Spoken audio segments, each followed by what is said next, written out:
Hello' everyone, আপোনালোক সকলোকে নতুন এটা মিনি ভ্লগলৈ স্বাগতম জনাইছোঁ। আৰু এতিয়া সময় হৈছে ৰাতিপুৱা 5:30 বজা। 5:30 বজাত অকণমান যদি বাহিৰলৈ এনেকৈ উলিয়াই অনা হয়, যিও মানে মনটোত ভাল পায়। আৰু ইমান ঠাণ্ডা ৰাতিপুৱাখন উঠি থাকিবলৈ মনো নাযায়। পিছে এয়া দেখিছে নহয়, ধুনীয়াকৈ গা পা ধুই মই আহি গ'লোঁ। আৰু যিসকলে সদায় লং ভ্লগ আপলোড কৰে সেইসকলক কিন্তু মই ধন্য মানিছোঁ দেই। তেওঁলোকে যে ইমান মনত সাহস লৈ সদায় ভিডিঅ' আপলোড কৰে। মই মানে কিনো দিম, কণ্টেণ্ট বিচাৰিয়ে নাপাওঁ। আৰু সদায় একেখিনিকে দেখাই থাকিবলৈ ভাল নালাগে দিয়কচোন। এইফালে চাহকাপ লৈ আহিলোঁ।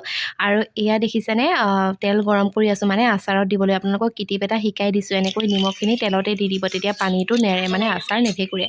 আৰু এয়া মায়ে মাছ কাটি দি আছে, মাছ ভাজিম। আৰু এয়া হৈছে মাগুৰ মাছ, শিঙি মাছ, তেনেকৈ কিবাকিবি আছিলে।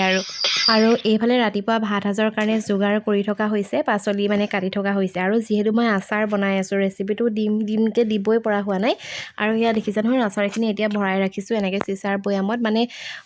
সৰহকৈ যিহেতু বনাইছিলোঁ, এতিয়া লাহে লাহে ভৰাই আছোঁ। আৰু বাকী এইটো কিহৰ আচাৰ বাৰু আপোনালোকে ধৰিব পাৰিছেনে? কমেণ্ট কৰি জনাবচোন। আৰু এইবাৰ আপোনালোকে কিহৰ আচাৰ বনাইছে তাকো জনাব। আৰু এয়া বনাইছিলোঁ বিলাহীৰ টপ। বাকী সিমানেই আছিলে আজিৰ ভিডিঅ'টোত। বাকী খুব সোনকালে নতুন এটা ভিডিঅ'ৰ জৰিয়তে আপোনালোকক সকলোকে লগ পাম। আৰু আপোনালোকে মোৰ ভিডিঅ'সমূহ কোন ঠাইৰ পৰা চাই আছে কমেণ্ট এটা কৰি জনাবলৈ নাপাহৰিব। তেনেহ'লে আজিলৈ আহিছোঁ, ধন্যবাদ।